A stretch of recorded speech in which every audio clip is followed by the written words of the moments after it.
Hey, how's it going, guys? Mr. Boss for the win here, and in today's Grand Theft Auto 5 video, we're going to be taking a look at the brand new gun running screenshots and details that Rockstar released this Friday, and I'm going to be answering all the questions that you guys had for me.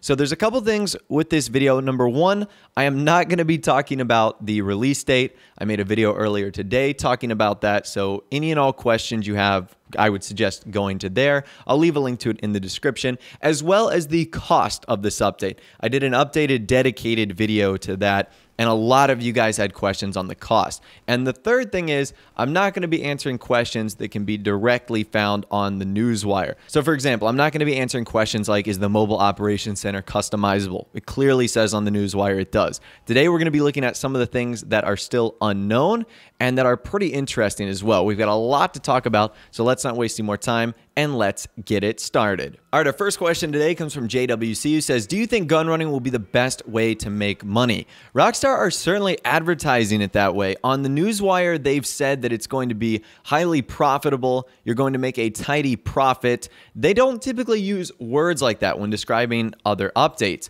and especially given how expensive I think everything is going to be. So yeah, overall, I believe gun running will be the best way to make money, but I think it will also be the most expensive option to buy into.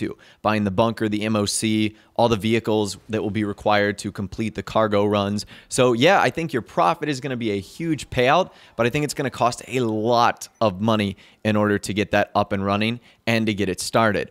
All right, so we had a couple questions up next regarding the drip feed cars or the tunable vehicles. So Jobless Saints fan says, do you think there will be 17 cars? And out of them, how many do you think will be released? And how many do you think will be drip feed?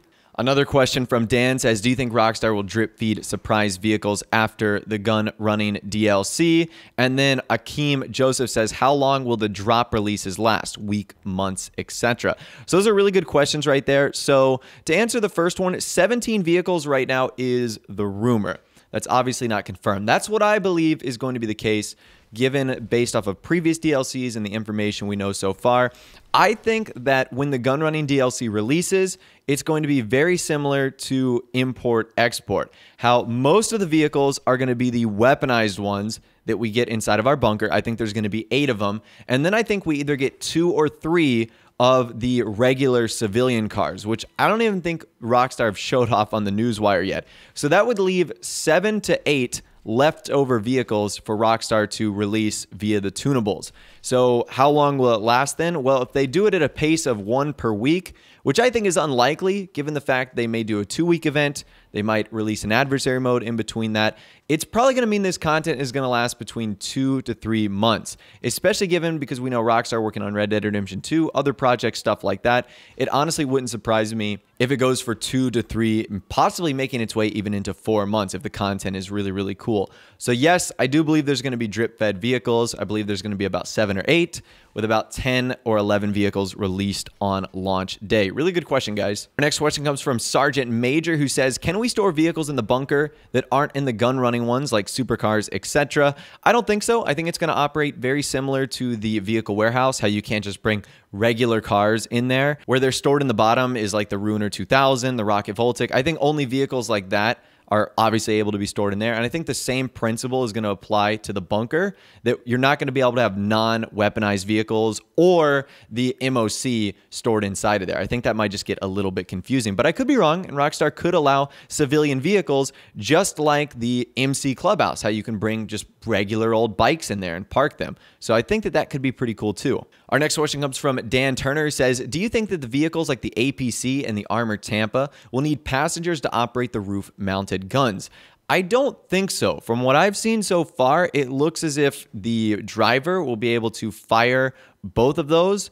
The one vehicle that I do think is going to require a passenger to fire the weapon is going to be the weaponized dune buggy, because in the screenshot that we saw, it looks as if that MG was mounted more on the passenger side than on the driver's side. So unless you reach your arm around outside the windshield and fire it, but that seems a little bit too awkward. So I think that those 2 vehicles will be able to be fired by itself, the dune buggy not. Speaking of the dune buggy, we have a question from my friend Knifeguy, who says, do you think vehicles like the armored dune buggy will have the option to change what gun is mounted on the front? So he's saying, will the armored Tampa, the dune buggy, be able to change their gun options? That could be cool. We saw that with the APC getting a different gun or a different weapon on the top. it would be awesome if we could put like a grenade launcher on there or something completely different. That would be pretty cool, and I think that level of customization would be really deep, but I don't know if Rockstar is going that deep. I think that each vehicle is going to have its own weapon. So the Tampa minigun, the Dune buggy, that like machine gun style weapon. So I think they're going to be locked to that. You might be able to change them slightly, but as far as interchange them,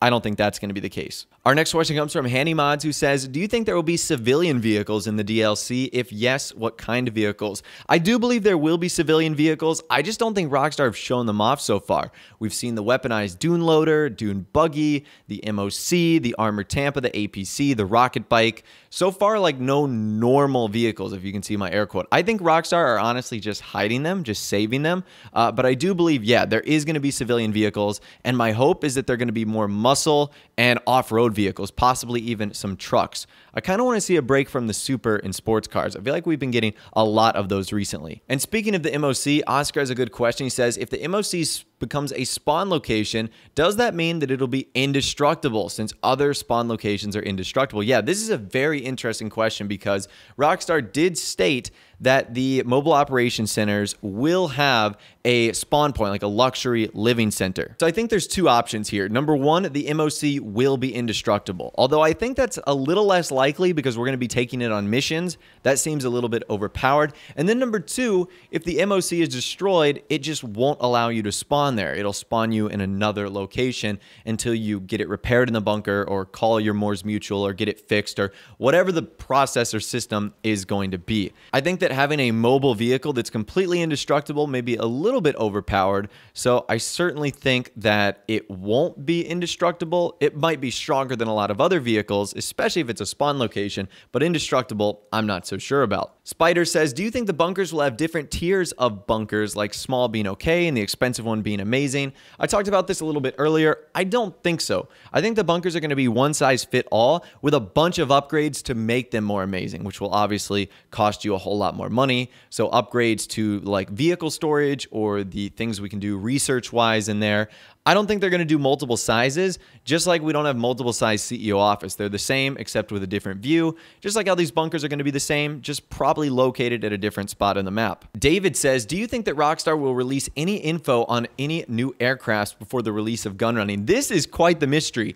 In the 2 Newswire articles that Rockstar have done so far, they haven't showed off any new aircrafts, and that has a ton of people worried, including myself. I would love to see a new helicopter, maybe a new airplane, a new jet.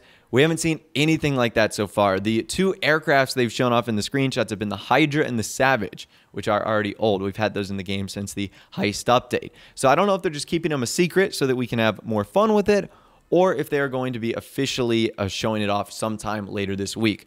I don't really know, but yeah, it has been quite a mystery that we've seen all this new content, but no new aircrafts. Ryan123 Inc. says that, do you think that Agent 14 returns means that there could be a new heist? So the reason Ryan is asking that, I'm assuming, is for a couple reasons. Number one, Agent 14 is the guy shown off in this screenshot right here. He's also the guy that led us through a couple heist missions, so I can understand that. And in one of the fan-made gunrunning trailers, there was the advertisement for new heist, so I can kind of see that as well. I don't think so. I think Agent 14 is just going to be the guy that shows us around the bunker, tells us how everything works, very similar to how Malk did that with the Bikers update. The Assistant did that with the Import-Export DLC. So I don't think he's going to have much of a role other than possibly helping you out with the missions. I don't believe we're going to be getting a new heist. I would have think that would have been huge enough where Rockstar would have advertised it. So no, unfortunately, I don't think we will. Dan has a simple question that says, will the shovel be added into the game? I don't think so, Dan. The shovel was found on the weaponized dune buggy, as well as on that like back of the trailer thing that was hauling the like anti-missile thing. I think it's just a prop that you see on those vehicles. It might be a customization option, but who knows? Rockstar may surprise us and might add the shovel into the game. Our next question from M Dirty says, do you think trolling gets on a whole new level with all these weaponized vehicles? I am worried about the state of free mode.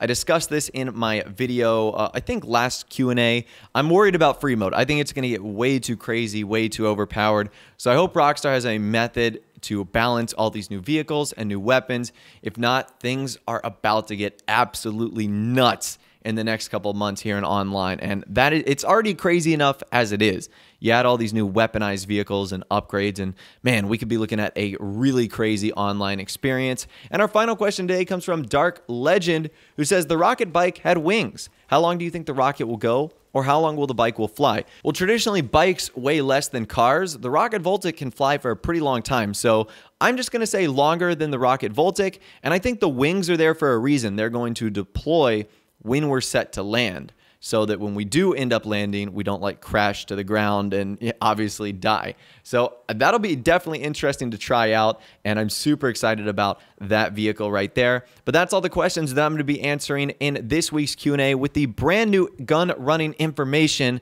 that Rockstar has provided. Let me know your thoughts, opinions, and more on everything we discussed in today's video. If you guys did go on to enjoy, though, a like rating would, of course, be awesome. And also subscribe to my YouTube channel if you are new or you like daily GTA 5 videos like this. With all the way, guys, like I said, thanks so much for watching. Take care, and I'll see you guys in the next video.